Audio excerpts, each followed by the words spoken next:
আপনারা যারা বাংলাদেশের নাগরিক কিন্তু আপনারা আওয়ামী লীগ হয়ে বাঁচতে চান না, শুধুমাত্র বাংলাদেশের নাগরিক হয়ে থাকতে চান, আপনাদের অবস্থাটা পরিষ্কার করতে হবে। আওয়ামী ইসকন লীগ থেকে আপনাদের নিজেদের স্বতন্ত্র সত্তা বের করে নিয়ে আসতে হবে। আপনারা বাংলাদেশের নাগরিক, আপনাদের শতভাগ অধিকার সংবিধান সম্মতভাবে অন্য 10 জনের মতোই করে দেয়া আছে।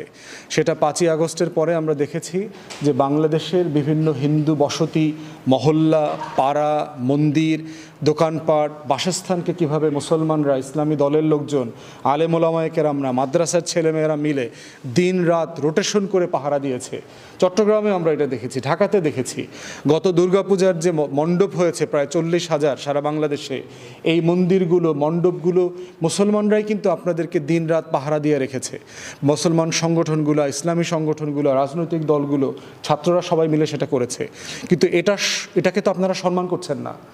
এই যে আমাদের ভালোবাসা, আমাদের যে নিঃস্বার্থ নাগরিক মহব্বতের যে জায়গাটা, দায় এবং দরদের জায়গাটা, সেই জায়গাটাকে আপনারা সম্মান করছেন না, শ্রদ্ধা করছেন না। শ্রদ্ধা না করে যেটা করছেন যে আপনারা আওয়ামী ইসকন লীগের সমাবেশে যাচ্ছেন, যেখানে ম্যাক্সিমাম আমরা জানতে পারছি তারা হচ্ছে যুবলীগ, ছাত্রলীগ, শ্রমিক লীগের গুন্ডা বাহিনী এবং কেউ কেউ হিন্দু আছেন। তাহলে আপনারা যদি এই রকম হিন্দুদের সনাতনী সমাবেশের ব্যানারে আওয়ামী লীগকে পুনর্বাসন করতে চান, শুধুমাত্র দিল্লির এজেন্ডা বাস্তবায়ন করবার জন্য, গণ অভ্যুত্থানের পরবর্তী সম্পর্ক রক্ষার জন্য কি এটা ভালো হবে? বাংলাদেশ অস্থির হয়ে গেলে কি আপনারা স্থির থাকবেন? এখানে গৃহযুদ্ধ লাগলে সবচেয়ে বেশি ভিকটিম হবে কারা এই সিচুয়েশনে? এই সিম্পল জিনিসটা কেন বুঝছেন না? এই জন্য আমি বাংলাদেশের সাধারণ হিন্দু সম্প্রদায়ের যারা সদস্য আছেন, দয়া করে আপনারা আপনাদের চরিত্র এবং আওয়ামী লীগের সাথে আপনার সম্পর্ক, ভারতের সাথে বাংলাদেশের রাষ্ট্র সাপেক্ষে সম্পর্ক, এগুলো আপনারা পরিষ্কার করেন।